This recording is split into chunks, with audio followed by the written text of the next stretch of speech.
Hello, so this is part 2 of episode 10 of my vlog, and this is my journal entry for Monday, which was the 16th of October 2017, and Ginger's come back. Hello Ginger.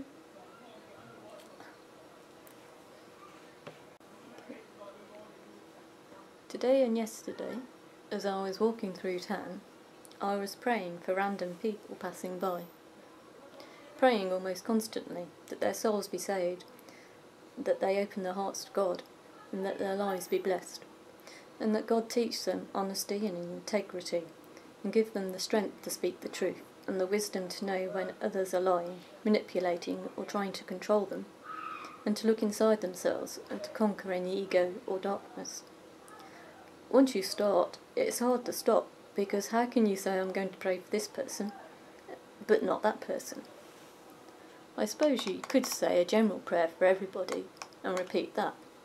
Somehow, though, that doesn't feel as powerful. Yesterday, when I got home from town, I whizzed about tidying up. Ginger was looking at me in amazement, and I thought, why am I able to suddenly do this? Then it occurred to me, maybe because I'd been praying for all these people, doing God's will, somehow my own will had been strengthened.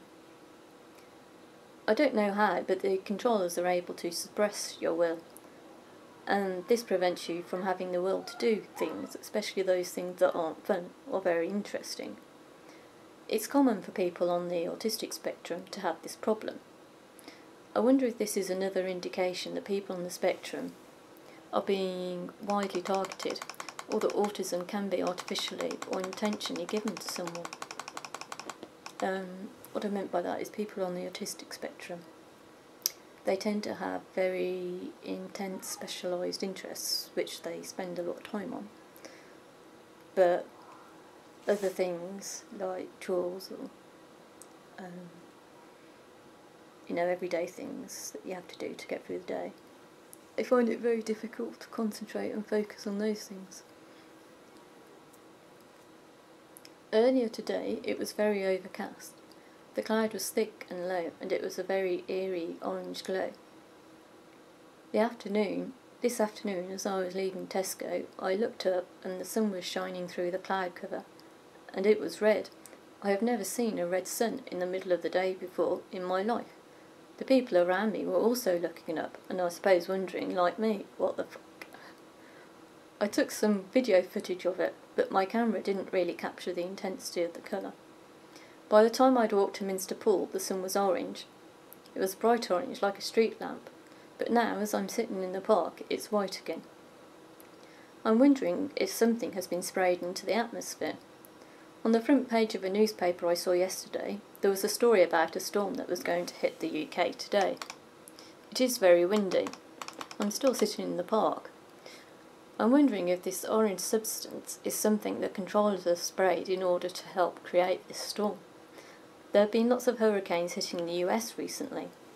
There's a channel on YouTube called The Shiny Show, and they channel messages from people who have passed over, ETs, angels and various beings. They did a show on Hurricane Harvey. The channeller saw lots of ET craft in the hurricane and spoke to one who said he was a Palladium. She described him as having grey hair, so in reality I think it was actually a grey ET. This ET said they were just observing and keeping an eye on Earth, but in reality I think they were actually creating and aiding the hurricane. Okay, this is a footnote. The official story about the red sun is that the hurricane has picked up sand from the Sahara. Even if this is true, it's the first time I have witnessed this in my lifetime, and either our weather systems have been drastically altered, or this was an artificially created event. So this is back to the journal entry. The clouds are clearing now, and there are patches of blue sky. It's so windy though, I don't know how long I can sit here for. Today as I was walking around, because I was praying, I wasn't practicing my usual mindfulness techniques. It wasn't till I got to the part that I realised how unquiet my mind was. I wonder if it's possible to pray and practice mindfulness at the same time. I will have to practice that. I suppose it's like doing anything mindfully. You just have to stop your mind thinking of other things at the same time. I was so focused on the need to do this praying, I got very caught up in doing, and had been rushing around in a chaotic manner, like someone with a hypertension deficit disorder. It was good in that I got things done. I got a repair plan for my new laptop and a USB to Ethernet adapter so I don't have to use Wi-Fi. But now my mind is racing, and I am finding it hard to be relaxed and quiet. I can feel them pushing my mind, forcing it. It feels like I'm a mouse on a wheel and someone is spinning it, and I'm not strong enough to stop it, and so I'm running and getting more and more exhausted. Every time I try to become quiet, I can feel my attention literally being pulled away again. I may have written this in my journal before, but I'm not sure, so I will say it again here. When you are meditating, be sure to look straight ahead. When I started on my own, I would always look upwards. It was like a natural or unnatural reflex. I thought I was focusing on my third eye in the centre of my forehead, but I wasn't. I've written about the strange bubble I felt in front of my forehead. This experience was about a year ago. This bubble would seem to draw me like a magnet and keep me from the place I should have been focused on. I am very grateful to the man who taught me that I should be looking ahead. Okay, this is about the man who taught me how to meditate. I had joined a group called Science of Spirituality. It is an interfaith organisation based on Sant Mat, which means teachings of the saints. The movement started in India in the 1300s. I had met a woman on a coach going from a London airport home to Birmingham. This was when I was returning from India after a 2-week stay in an ashram. We got talking and she told me this guy, Rajinder Singh, who is the head of Science Spirituality, was going to be in Birmingham the next day, giving a talk at Aston University. So I went along, and it was a very interesting day. This lady I had met on the coach tried to persuade me to get initiated. When you get initiated, the master gives you a mantra to repeat when you meditate. And when you have reached a point in your meditation where you can see the light and hear the heavenly music, they take you up to higher planes and you receive further teaching. But I still didn't understand about meditation and mantras at the time, and I don't think this friend did a very good job of explaining what initiation was. And I wanted to do some more research on this group to make sure I wasn't joining some sort of cult. They had a satsang running in Birmingham, so I started attending. They were lovely people, and there were a couple of other white women there too, though they were older than myself. Every satsang we would listen to a talk by one of the masters, which would be based on a teaching from a religious scripture. Sometimes they used the Bible and sometimes other religious texts. Then we would meditate, and then we would eat together. And the food was great. They were all vegetarians. I hadn't tasted Indian food like it before. It was nothing like you get in curry houses. I loved the food, and I wasn't a very good meditator, but the food afterwards made up for it, and I'm not even a very foodie person. I can't remember now how long I'd been going there for when they told me that the master was going to visit Germany, but I decided to go and get initiated. One of the mornings there was a meditation session. I can't remember the name of the guy running it. This is the guy who taught me how to meditate. He was an American. Up until that point, I had always been looking up, focused on my forehead when I was meditating. And this guy told us that we should be looking straight ahead. Told me I should be looking straight ahead. He didn't tell me one-to-one. It was an enormous room and he was standing on the stage. And not long after we'd started, he told us we should be looking straight ahead, not upwards. Either he knew what I was doing, or this is a common mistake people make when they start meditating. I stopped going to satsang when I moved to Cambridge.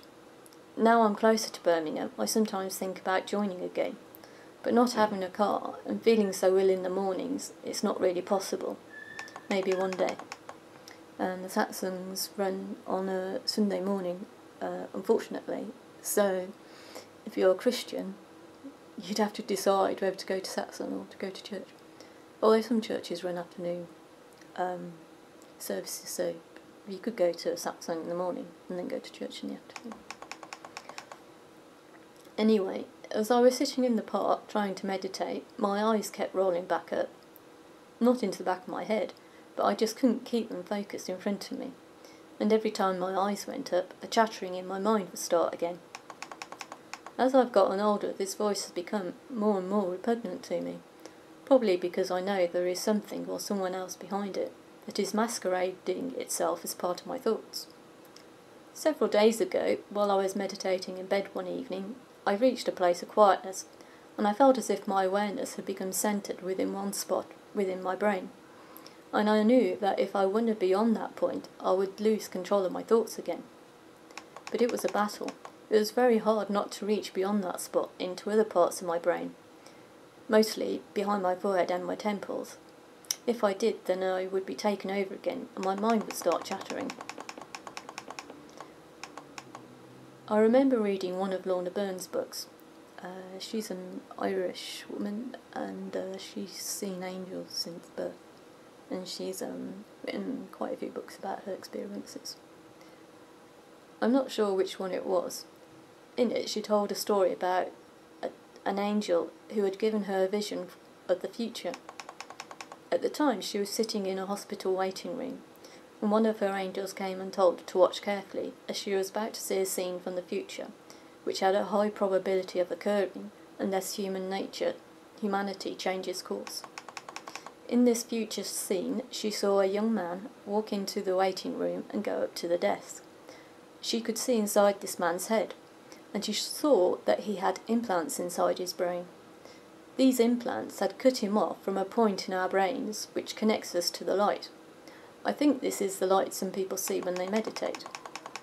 I've only seen spots of light and a few flashes.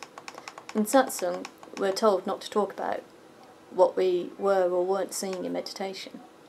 Not because something bad will happen to you, but it can lead people to boasting, and then competition can creep into a group. Occasionally people would talk one-to-one about their experiences, and sometimes a leader would talk to someone if they had been guided to, but personal accounts were never shared with the group. I've only added this aside because people may be wondering what my experience of light meditation I've actually had. When you see a spot of light, you should focus on it, and if you keep your attention on it, it grows. But if you're going to meditate, I recommend you read about different methods and approaches. Meditating in a group can be easier than on your own. It's as if the group's concentration magnifies your own. That was my experience anyway. But please don't take anything I'm saying here as gospel. Find out for yourself, as I'm not an expert. This is back to Lorna Byrne, the experience of seeing a man in hospital.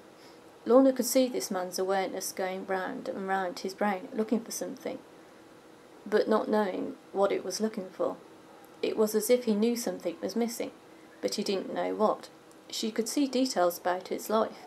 He was a soldier, and he had been injured. I think military personnel are routinely experimented on by those in power. I think they have to go through lots of medical procedures and get lots of shots, especially if they are being sent overseas. So I suppose they are a ready source of guinea pigs.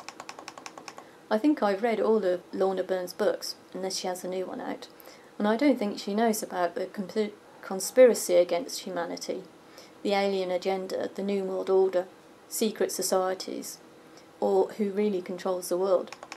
But back to my experience during my meditation when I found this spot inside my head. I wondered if this spot that the soldier Lorna saw was cut off from. I wondered about this spot that Lorna had seen inside this soldier's head that he was cut off from, and I wondered if some of us don't already have these implants in our heads, which are making it very difficult to find peace and silence when we meditate. If you're a TI, like me, then you definitely have implants in your body for tracking you, for gathering data on you, and many other horrible things. This has been a very long and winding explanation, but hopefully you're still following me. So back to today, Monday the 16th of October 2017. As I was sitting in the park trying to quiet my mind, this scene from Lorna Burns' book kept popping into my head, and also this odd experience I had when my awareness seemed to withdraw from the parts of my brain into one spot, and also the experience of the bubble in front of my forehead that was keeping my attention from focusing straight ahead of me. So I was thinking of all these three different things as I was trying to meditate and trying to quiet my mind. I think there are also lots of other ways humanity is being externally influenced just to stop us evolving spiritually. I think Wi-Fi is one of them. Then there is all the propaganda in the media, demonic attachments, lots of things. And most people are still walking around ignorant of what is being done to them.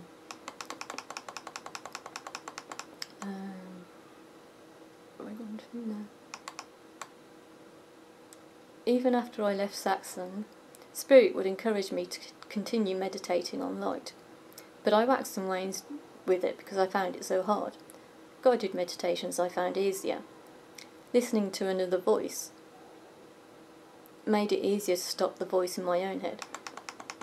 I thought about this too while I was sitting in the park, and I wondered if there was perhaps another purpose for the Spirit reminding me of this meditation technique. So I focused my attention straight ahead, around the bridge of my nose, and at the same time I was imagining the colour violet. I've noticed during my grounding meditations, when I focus on each of the colours of the main chakras, that when I get to the sixth chakra, the third eye, which is violet, that this has a very cleansing and calming effect on my mind.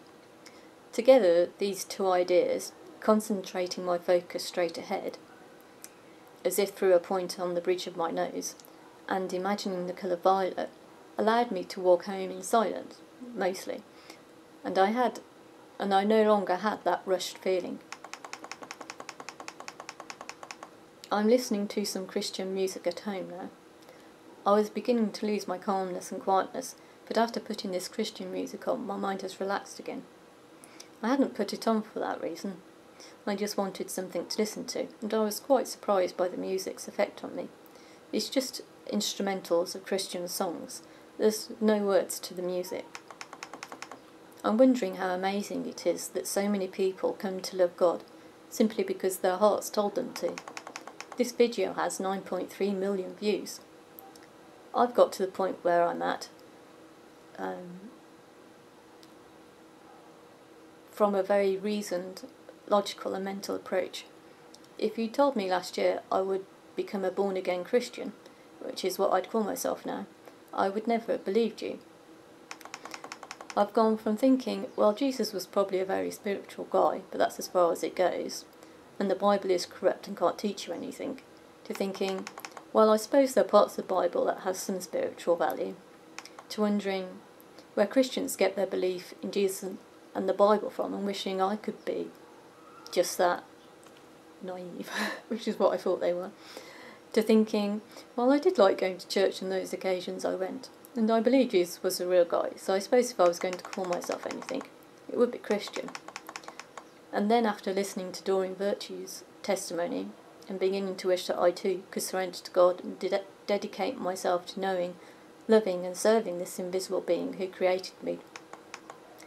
And logically I knew this God was real. I had been meditating and reading and investigating for so long. But I had also been reading a lot of New Age literature about free will and manifesting and getting what you want, as if our manifestations could make us happy, which is all backwards. It is our manifestor who makes us happy. The rest is just sugarcoating. It wasn't till I made this surrender of accepting God's will for me, of wanting God's love more than anything else, that I began to understand a lot of what Christians talk about. I must say also that A Course in Miracles played a large part in this. I'm so glad I bought that book all those years ago. That's the end of my journal entry from Monday. So, yeah, I hope you followed that, because, yeah, I went off on a few tangents, but I was trying to give you the background to how I meditate and how I keep my mind quiet, or try to, and why I find it so hard to keep my mind quiet, because I don't think it's a natural thing for your mind to be chattering all the time. I think if you want your mind to be quiet, you should be able to choose that without what seems to be another will or another power stopping your mind from being quiet. I know that part of it is habit building, but I don't think that explains the whole thing, because I'm sure there are a lot of people out there like me who meditate, who sometimes for years, but still find it hard to practice mindfulness, to keep their mind quiet. But all I can say to you is that you need to keep trying, and you can't just give in, because it does strengthen you, and as long as you're trying, that's all that matters really in God's eyes, because God can see everything that's going on and what's being done to us, and as long as your intention is to keep your mind quiet, even if you don't always have the strength or the ability to keep it quiet, then it doesn't matter, as long as your intention is, because you have to, you need to keep watching your thoughts, because if you don't, then you can pick up other people's thoughts. You can be receiving telepathic thoughts, and you might start thinking some very unkind thoughts about people. Yeah, that's one reason why we need to practice mindfulness, but that's probably enough for today. So, thanks for listening.